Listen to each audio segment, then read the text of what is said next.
Assalamualaikum warahmatullahi wabarakatuh. Perkenalkan, nama saya Sarul Effendi. Di sini saya akan menjelaskan tentang konfigurasi pada SMP Cache. Di sini kita akan mengikuti prosedur seperti ini. Kita masuk pada SMP Cache-nya. Yang pertama kita klik multiprosesor. Kita pilih SMP, tentukan menjadi 1, Messi, kemudian random. Oke. Kemudian memori word-nya 64, word by block 32, memorinya kita turunkan supaya block in memori kita turunkan supaya main memory size-nya dapat di 1 MB. Klik OK. Kemudian cache-nya kita turunkan block in cache supaya cache size-nya di 4 bytes. Kemudian set associative kita ubah ke direct. Kemudian OK. Kemudian traces-nya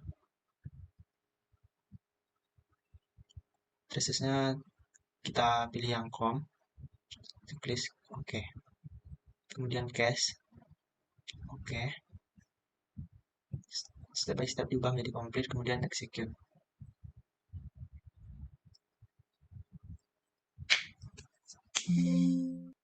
Klik yes, OK.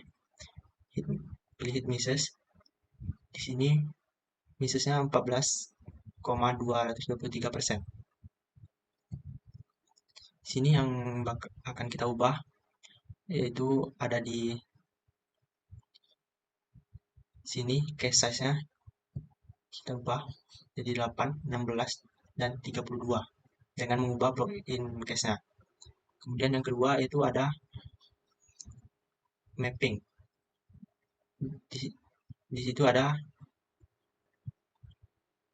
to set associative. Maksudnya to set associative yaitu cache set-nya kita atur menjadi 2, berarti ini to set associative. Begitu pula dengan for set associative, set associative. Kemudian ada fully associative.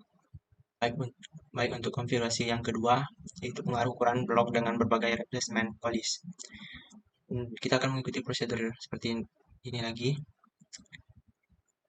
Kita pilih multiprosesor seperti tadi, SMP 1 Messi random. Oke. Main memory di sini 16. Nanti word by blocknya yang akan kita ubah dari 8, 16, 32, 64, dan 128. Kemudian memory size-nya diharuskan 256 KB, dan untuk mendapatkan 256 KB dan mempertahankannya kita ubah block in memorinya supaya mendapat 256 KB. Kemudian di sini kita harus mendapatkan cache size-nya 4 KB. Berarti yang kita atur itu block in cache-nya akan mendapatkan 4 KB. Kemudian di sini mappingnya fully associative dan replacement polisinya itu nanti kita pertama random, yang kedua vivo, yang ketiga LFU. Nanti setiap elemen polisinya akan mendapatkan words by blocknya dari 8. Akan kita gunakan words by blocknya dari 8 hingga 128.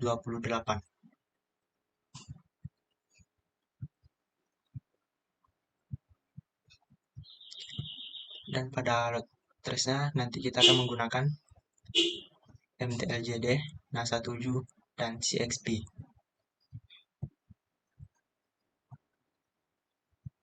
Mungkin penjelasan konfigurasinya cukup sekian. Kita lanjutkan dengan sesi jawab pertanyaan. Pertanyaan pertama, apakah misrate meningkat atau menurun dengan meningkatnya associativity? Mengapa? Misread menurun dengan meningkatnya associativity. Ini disebabkan oleh fakta bahwa semakin tinggi tingkat asosiatif, semakin banyak blok yang dapat disimpan dalam cache. Dengan lebih banyak blok, peluang konflik antara dua alamat seharusnya berada dalam satu set cache menjadi lebih kecil. Dengan kata lain, cache yang sangat asosiatif memiliki peluang konflik yang lebih rendah sehingga misread menurun. Yang kedua, apakah pengaruh tingkat asosiatif meningkat atau menurun dengan meningkatnya ukuran cache? Mengapa? Pengaruh tingkat asosiatif terhadap ukuran cache adalah ukuran cache yang lebih besar, semakin besar ukuran cache, semakin sedikit peluang konflik. Ini mengakibatkan misread menurun. Namun, waktu akses, hit time, bisa meningkat karena cache yang lebih besar memerlukan lebih banyak waktu untuk mencari data. Ukuran cache yang lebih kecil memiliki peluang konflik yang lebih tinggi sehingga misread bisa meningkat. Namun hit time biasanya lebih cepat karena cache yang lebih kecil memerlukan waktu pencarian yang lebih singkat.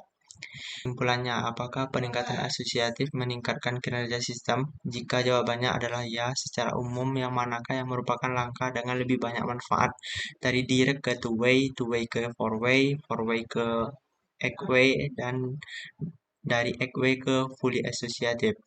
Peningkatan asosiatif dapat meningkatkan kinerja sistem dalam beberapa hal. Efisiensi operasional. Cache yang lebih asosiatif dapat mengurangi misread, meningkatkan efisiensi operasional dan mengurangi waktu akses ke memori utama. Respons lebih cepat. Dengan lebih sedikit miss, sistem merespon lebih cepat terhadap permintaan data. Secara umum, langkah dengan manfaat lebih banyak adalah dari direct ke two-way, karena two-way set asosiatif memiliki ukuran cache yang lebih kecil dibandingkan dengan four-way dan egg-way. Kemudian pada pengaruh ukuran blok dengan berbagai replacement policy. Pertanyaan pertama, apakah misread meningkat atau menurun dengan meningkatnya ukuran blok? Jelaskan. Misread meningkat dengan meningkatnya ukuran blok. Ini disebabkan oleh fakta bahwa semakin besar ukuran blok, semakin banyak data yang harus diambil jika ada miss. Dengan ukuran blok yang lebih besar, peluang konflik antara alamat yang berdekatan dalam satu blok cache juga meningkat sehingga misread naik. Yang kedua, bagaimana pengaruh replacement policy terhadap misread untuk setiap ukuran blok? Jelaskan. Pengaruh replacement policy terhadap misread adalah LRU biasanya memiliki misread yang lebih rendah karena menggantikan blok yang paling lama tidak digunakan. Namun, implementasi LRU memerlukan pengelolaan waktu yang lebih kompleks. LFU bergantung pada frekuensi penggunaan blok. Jika blok jarang digunakan, misread bisa tinggi. Kemudian FIFO menggantikan blok yang pertama dimasukkan dalam cache, tidak selalu menghasilkan performa yang terbaik. Kemudian secara umum, manakah replacement policy dengan misread terbaik dan mana yang paling buruk? LRU biasanya memiliki misread terbaik sehingga random cenderung memiliki misread terburuk. Analisislah apakah setiap trace file mempengaruhi kinerja dari masing-masing replacement policy. Apakah manfaat kinerja setiap replacement policy terjadi untuk semua tolak ukur atau bergabung pada file trace-nya. Setiap trace file dapat mempengaruhi kinerja replacement policy. Misalnya, jika suatu program memiliki pola akses yang sering mengakses blok tertentu, kebijakan LRU mungkin lebih efektif daripada kebijakan FIFO. Manfaat kinerja replacement policy tidak selalu berlaku untuk semua tolak ukur, bergantung pada karakteristik program dan pola akses. Kebijakan yang berbeda dapat memberikan hasil yang berbeda. Demikian apa yang dapat saya sampaikan. Lebih dan kurang mohon maaf. Assalamualaikum warahmatullahi wabarakatuh.